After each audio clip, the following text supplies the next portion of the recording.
Hi friends, Sunday வந்து அம்மா வீட்டுக்கு வந்தாச்சுங்க. அம்மாவுக்கு சண்டே மட்டும்தான் லீவு.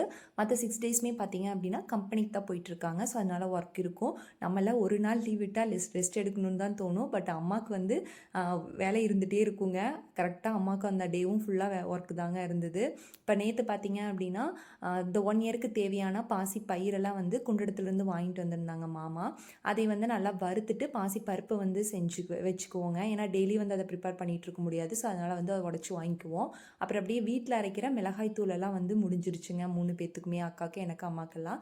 ஸோ அதையும் அத்தை வீட்டிலேருந்து மிளகா கொடுத்து விட்டுருந்தாங்க. ஸோ அதையும் மிளகாத்தூள் அரைச்சிடலான்னு சொல்லிட்டு அதையும் ப்ரிப்பேர் பண்ணிட்டு இருந்தாங்க. அப்படியே புளியும் அக்கா வீட்டிலேருந்து ஊற்றி கொடுத்துருந்தாங்க.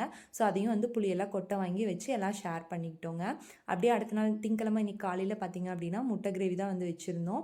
நான் எதுவுமே ரெசிபி ஷூட் பண்ணலைங்க. நான் அம்மா தான் இதை ப்ரிப்பேர் பண்ணியிருந்தாங்க. நான் ஜஸ்ட் வீடியோ மட்டும்தான் எடுத்தேன். கண்டிப்பாக ரெசிபி ஷேர் பண்ணுறேங்க. செம்ம டேஸ்டியாக இருந்தது.